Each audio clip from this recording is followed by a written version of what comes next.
কেমন আছেন আপনারা? আশা করছি ভালো আছেন। আজকে আমি আপনাদেরকে দেখাবো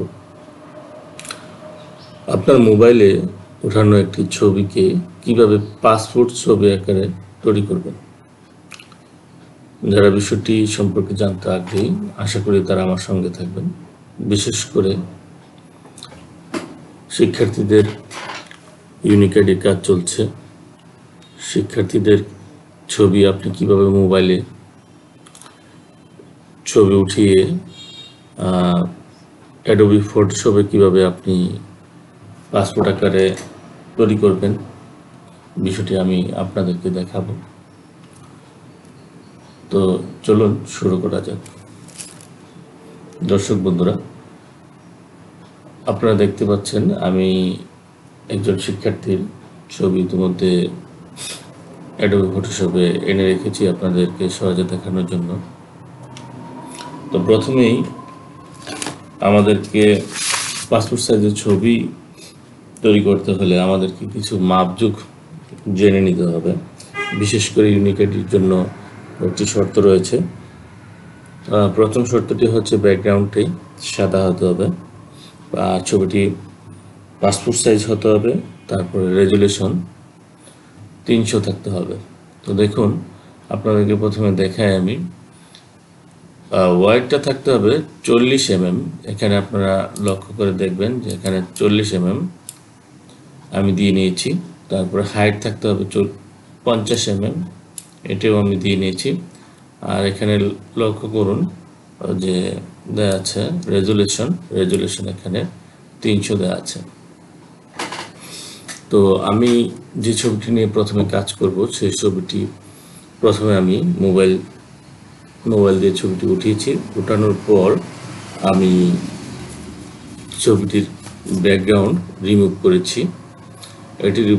করেছি, তারপরে বর্তমান অবস্থায় তৈরি হয়েছে। এখন আমি এটিকে পাসপোর্ট আকারে তৈরি করব। যারা ছবি ব্যাকগ্রাউন্ড কিভাবে রিমুভ করতে হয় বিষয়টি জানতে চান, আমি অন্য একটি ভিডিওতে এটি দিয়ে দিব, আমার এই চ্যানেলে আপনারা দেখতে পাবেন। তো চলুন কাজ শুরু করা যাক। তো আমরা যে ছবিটি আমরা পাসপোর্ট আকারে করব, এটির মাপ ইতিমধ্যে আমরা দিয়ে দিয়েছি। এখানে দেখুন যে ক্রপ একটি টুলস আছে, এখান থেকে ক্রপ টুলটি আমরা সিলেক্ট করে এরকম করে টেনে ধরে আমরা সিলেক্ট করে নেব। সিলেক্ট করে আমরা প্রয়োজন মতো নাড়াচাড়া করে নিতে পারবো মাউস দিয়ে অথবা কিবোর্ড দিয়ে। আর হ্যাঁ, তারপরে আমি এন্টার প্রেস করব। এন্টার প্রেস করলে দেখুন এটি বাকি অংশগুলো চলে গিয়েছে। তো এখন আমাদেরকে যে কাজটি করতে হবে, যে ছবিটি যদি কোনো বাঁকা তেরা থাকে অথবা আপনি যদি ছবিটিকে বড় ছোট করতে চান, তাহলে যে কাজটি করতে হবে, প্রথমে Ctrl+A চেপে দিবেন। কিবোর্ড থেকে Ctrl+A চেপে দিবেন, তারপরে Ctrl+T চেপে দিবেন। Ctrl+T, হ্যাঁ, যখন আমি Ctrl+T চেপে দিলাম, দেখুন চারপাশে এরকম চতুর্ভুজ আকৃতির একটি তৈরি হয়েছে। তো এখানে আমি কার্সার নিলে দেখুন এভাবে আমি যখন কার্সার নিচ্ছি বড় ছোট করা যাচ্ছে। এখানে দেখুন যখন আমি কোথাও যদি মনে করি যে এটি একটু বাঁকা হয়েছে বা বাঁকা করে নিতে হবে, তাহলে এভাবে আমরা বাঁকা করে নিতে পারি। আপনি চাইলে আরও বেশি করে বাঁকা করে নিতে পারবেন, অথবা ডানে বামে যেভাবে প্রয়োজন আপনি করে নিতে পারবেন। তো যখন আপনি মনে করবেন যে হ্যাঁ আমার ছবিটির সঠিক পজিশন আছে, তাহলে আপনি এটিকে ছেড়ে দিবেন। আর এখন দেখুন যে ছবিটি আছে, তো আমি চাচ্ছি এই ছবিটি একটু বড় আকার হয়ে উপরে যে সাদা অংশটুকু আছে এটা একটু গ্যাপটা কমিয়ে দেওয়ার জন্য। এই জন্য আমি যে কাজটি করছি, শিফট প্লাস অল্টার চেপে ধরে মাউস আমি নিচের দিকে এনে একটু ড্র্যাগ করে দিচ্ছি। ড্র্যাগ করে দেওয়ার পরে ছবিটি একটু বড় হয়ে যাচ্ছে পাশাপাশি।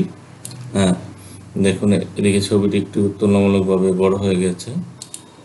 এখন আমি একটু টেনে ধরে আমার প্রয়োজন মতো সাইজ মতো আমি এটিকে রেখে যখন আমি এন্টার চেপে দেব। হ্যাঁ, এন্টার চেপে দিলাম। এন্টার চেপে দেওয়ার পর এন্টার যখন চেপে দিলাম আমার মোটামুটি কাজ শেষ। এখন যদি ছবিটির ব্রাইটনেস আমি একটু বাইরে নিতে চাই, তবে আমি যে কাজটি করি সেটি হচ্ছে Ctrl+M, Ctrl+M চেপে দেব। এম চেপে দেওয়ার পর এরকম একটি উইন্ডো আসবে। উইন্ডো আসলে আপনি উইন্ডো ঠিক মাঝ বরাবর ধরে একটু উপরের দিকে টেনে দেবেন। একটু উপরের দিকে টেনে দিলে দেখবেন যে ছবির ব্রাইটনেস একটু বেড়ে যাচ্ছে। আপনি আপনার প্রয়োজন মতো ছবির ব্রাইটনেস বাড়িয়ে নেবেন। বাড়িয়ে নেওয়ার পর ওকে করে দিবেন। ওকে করে দেওয়ার পর এখন যে কাজটি করতে হবে সেটি হচ্ছে আমরা এই পাসপোর্ট সাইজ ছবিটি সেভ করে নেব। তো যথারীতি সেভ করার অপশন আপনারা ইতিমধ্যে আগেই জানেন। সেটা ফাইল থেকে আমরা যাব যে সেভ এজে যে আমরা ছবিটি জেপিজি আকারে সেভ করব। দেখুন এখানে ফরম্যাট আছে, ফরম্যাটের মধ্যে ক্লিক করে নিচের দিকে আপনি পেয়ে যাবেন জেপিইজি। আমরা এটা সিলেক্ট করে নিলাম। সিলেক্ট করে নেওয়ার পর আপনি আপনার যে ছবিটির নাম দিয়ে নেবেন, কোথায় সেভ করবেন সেটি আপনি সিলেক্ট করে নেবেন। তো আমরা এটা সেভ করে নেব। সেভ করে নেওয়ার জন্য আমরা যথারীতি ফাইলের একটি নাম দিব। নাম দিয়ে আমরা সেভে ক্লিক করে দেব, তারপর ওকেতে ক্লিক করে দেব। তখন আমরা ছবিটি পেয়ে যাব। চলুন আমরা একটু ছবিটি দেখে নেই যে ঠিকমতো ছবিটি সেভ হলো কিনা। এখন আপনি আপনার কাঙ্ক্ষিত জায়গায় ছবিটি যে দেখবেন যে ছবিটি ইতিমধ্যে, হ্যাঁ দেখুন বন্ধুরা, ছবিটি ইতিমধ্যে পাসপোর্ট আকারে তৈরি হয়ে গিয়েছে। ব্যাকগ্রাউন্ডটি সুন্দরভাবে হোয়াইট হয়ে গেছে এবং পাসপোর্টের যে সাইজ সেটিও ঠিক আছে। তো বন্ধুরা, আশা করি এভাবে আপনারা সহজেই মোবাইল দিয়ে ছবি ওঠানো, যে কোনো ছবির পাসপোর্ট আকারে ছবি তৈরি করতে পারবেন। তো যারা এতক্ষণ আমাদের সঙ্গে ছিলেন, ধন্যবাদ। যাদের আমাদের ভিডিওটি ভালো লাগবে তারা সাবস্ক্রাইব করে নেবেন। আমাদের সঙ্গে থাকার জন্য ধন্যবাদ। আল্লাহ হাফেজ।